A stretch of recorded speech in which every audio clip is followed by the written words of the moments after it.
We get better. We know we do. No waiting around. Guys in this room have to be better. Everybody included. So there's no misquotes. I'm not calling anybody out. We each know individually and as a whole that we have more. We proved it last year, and we need to prove it to ourselves. I mean, every game is crucial. But tonight was a crucial game, and came out and put ourselves in the hole right away. So we had a big win tomorrow against Washington, and we got to do something about this. We didn't play very well tonight individually as a team. We hung both our goalies out to dry, and we need to be better. I think tonight you gotta keep it out of your net. You gotta play the right way. You gotta play as a team defensively, and you gotta limit their opportunities. And tonight, again, they got opportunities. They got good ones, and they scored. And now you're playing from behind, and now you're pressing, and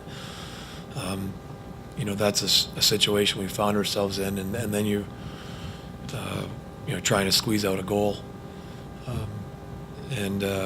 We have to continue to be very good and smothering defensively, limit those opportunities, and then play in the offensive zone and be a force there.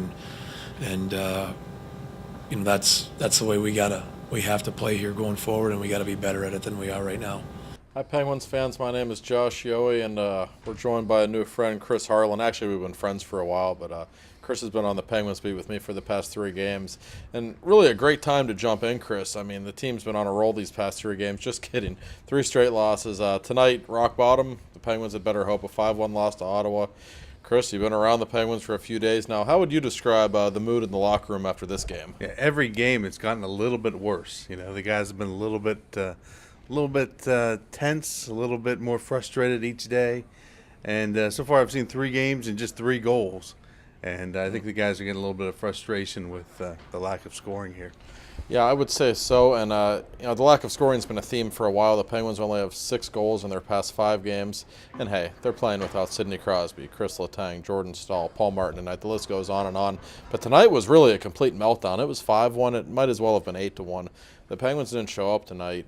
Brent Johnson's not played real well this season, and he wasn't great tonight. But like Ben Lovejoy said, they left him hung out to dry. The defense was awful all night. Ottawa's a pretty talented team. They had guys wide open. 2 of their goals were virtual tap-ins.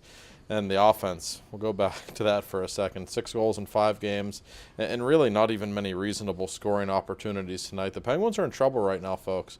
They're in the 8th spot right now, and yeah, I know the season's only halfway over, but they were in the 1 seed 4.5 weeks ago. Now they're in the 8th seed. Washington and Winnipeg breathing right down their necks. Chris, it's time for the Penguins to get going. Did you sense in that locker room a team that's totally down? Or did you sense maybe this is a team that's about to get its act together? It seemed like a team that just needed something to go their way. It's a team that's kind of been beaten down in these last few games. Besides being beaten, they've suffered all these injuries. It just seemed like a team that wants a new start. Maybe going on the road here for 3 games, getting out of here, getting away from everything. Maybe that could be a chance for these guys to find some success. Yeah, it's an old hockey adage that sometimes a team needs a road trip when it's in a funk. And my God, is this team in a funk? The Penguins haven't won a game since 2 days after Christmas. They're going the wrong direction fast, and they're going to 3 places where they historically, at least in the last few years, haven't played real well. Washington, Florida, and Tampa coming up in the next 5 days. Really busy schedule, and it doesn't really look like many reinforcements are coming back for the Penguins. And, oh, by the way, tonight Simone Dupre got hurt after about 10 minutes. Just another injury. So the day that started so well with, the news that James Neal's foot is not broken somehow, miraculously. Good to see him in the lineup, and, thought maybe it was a good omen for the Penguins. Not the case. Chris Neal, of all people, another Neal, got the scoring started for the Senators. Boy, things went downhill fast. So the Penguins are in trouble right now. They've lost 5 in a row. Now they go onto the road, and I'm going to tell you right now, I really think this is the biggest road trip of the season. Penguins need to find a way to get 3 or 4 points out of this trip. They cannot let this losing continue.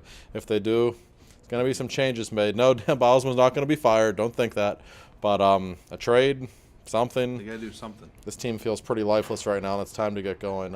For Chris Harlan, who's still looking for his first win on the Penguins beat, my name's Josh Yohe for Trib Total Media. We'll see you soon.